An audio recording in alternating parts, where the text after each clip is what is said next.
بسم اللہ الرحمن الرحیم۔ اسلامی تاریخ، جنات کی پیدائش۔ قرآن و حدیث میں جنوں کا تذکرہ کثرت سے آیا ہے۔ انسانوں سے پہلے ہی ان کی پیدائش ہو چکی تھی۔ اللہ تعالیٰ نے ان کو آگ سے پیدا فرمایا۔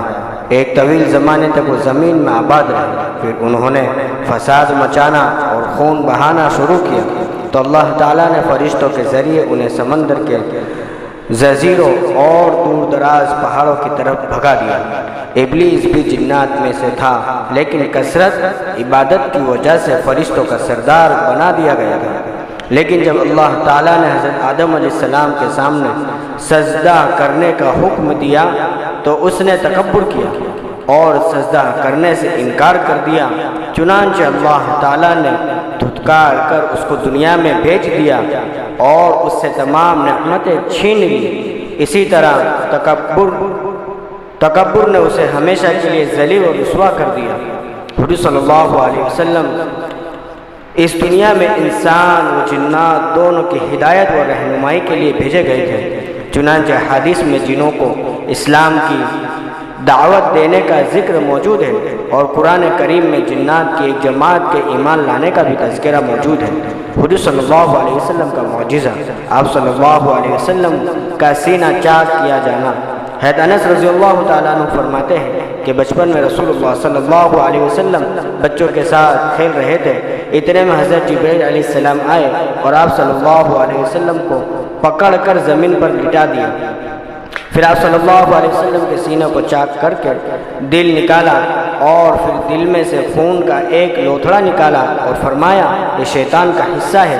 پھر دل کو سونے کی تشتری یعنی پلیٹ میں رکھ کر زمزم کے پانی سے دھویا اور پھر دل کو بند کر کے اس کی جگہ پر واپس رکھ دیا۔ حضرت انس رضی اللہ تعالیٰ عنہ فرماتے ہیں کہ میں آپ صلی اللہ علیہ وسلم کے سینے پر ان ٹانکوں کا اثر بھی دیکھتا تھا۔ مسلم شریف کی حدیث ہے 413۔ اس کے مروی حضرت انس بن مالک رضی اللہ تعالیٰ عنہ ہے۔ ایک فرض کے بارے میں نماز چھوڑنے پر وعید، رسول اللہ صلی اللہ علیہ وسلم نے فرمایا نماز کا چھوڑنا آدمی کو کفر سے ملا دیتا ہے۔ مسلم شریف کی حدیث ہے۔ ایک دوسری حدیث میں آپ صلی اللہ علیہ وسلم نے فرمایا ایمان اور کفر کے درمیان نماز چھوڑنے کا فرق ہے۔ ابن ماجہ کی حدیث ہے 1078 عن جابر رضی اللہ تعالیٰ عنہ، اس کے مروی ہے۔ ایک سنت کے بارے میں ہدایت کے لیے دعا، اللہ تعالیٰ سے ہدایت طلب کرنے کے لیے ان الفاظ میں دعا کرنی چاہیے، اہدنا الصراط المستقیم، ترجمہ اے اللہ ہمیں سیدھے راستے کی ہدایت فرما۔ سورہ فاتحہ کی 5ویں نمبر آیت ہے۔ ایک اہم عمل کی فضیلت، نماز کے بعد کی تسبیحات، رسول اللہ صلی اللہ علیہ وسلم نے فرمایا جو شخص ہر نماز کے بعد 33 مرتبہ سبحان اللہ، 33 مرتبہ الحمدللہ، 33 مرتبہ اللہ اکبر، یہ 99 مرتبہ ہوئے اور اس کے ساتھ میں ایک مرتبہ لا الہ الا اللہ وحدہ لا شریک لہ لہ الملک ولہ الحمد وہو علی کل شیء قدیر، یہ ملا لے تو یہ 100 مرتبہ پڑھنے کے برابر ہو جائے گا اور اس کے گناہ معاف ہو جائیں گے خواہ سمندر کے جھاگ کے برابر ہو۔ مسلم شریف کی حدیث ہے 1352 اور اس کے مروی عن ابی ہریرہ رضی اللہ تعالی عنہ ہے۔ ایک گناہ کے بارے میں اسلام کے علاوہ کوئی دین مقبول نہیں۔ قرآن میں اللہ تعالیٰ فرماتا ہے جو شخص اسلام کے علاوہ کسی دوسرے دین کو پسند کرے گا تو اس کا وہ دین ہرگز قبول نہ کیا جائے گا اور وہ آخرت میں نقصان اٹھانے والوں میں شامل ہوگا۔ سورہ آل عمران کے حوالے سے ہے، آیت نمبر 85۔ دین کے بارے میں کافروں کے مال سے تعجب نہ کرنا، قرآن میں اللہ تعالیٰ فرماتا ہے تم ان کافروں کے مال اولاد سے تعجب میں مت پڑنا، کیونکہ اللہ تعالیٰ دنیا ہی کی زندگی میں ان کافروں کو عذاب میں مبتلا کرنا چاہتا ہے اور جب ان کی جان نکلے گی تو کافر کی حالت میں مریں گے۔ سورہ توبہ کی آیت 55۔ آخرت کے بارے میں قبر کے 3 سوال۔ ایک مرتبہ رسول اللہ صلی اللہ علیہ وسلم نے فرمایا مومن بندہ جب قبر میں پہنچتا ہے تو اس کے پاس 2 فرشتے آتے ہیں اور اس کو بٹھاتے ہیں، پھر اس سے پوچھتے ہیں کہ تیرا رب کون ہے؟ وہ کہتا ہے کہ میرا رب اللہ ہے۔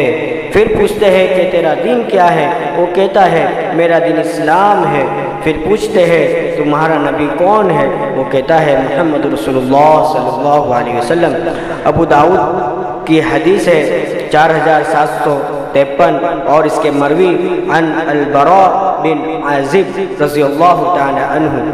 طبی نبی سے علاج، کھجور سے علاج۔ رسول اللہ صلی اللہ علیہ وسلم نے فرمایا زچگی کی حالت میں تم اپنی عورتوں کو، زچگی یعنی حاملہ کی حالت میں اپنی عورتوں کو تر کھجور یعنی گیلی کھجور کھلاؤ، اور اگر وہ نہ ملے تو سوکھی کھجور کھلاؤ۔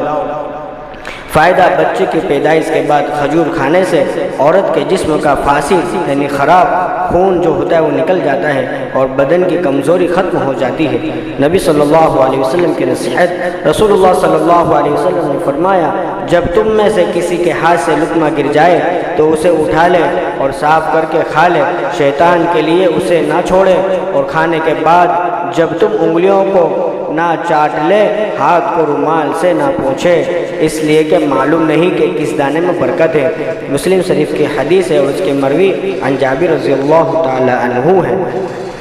وآخر دعوانا الحمدللہ رب العالمین۔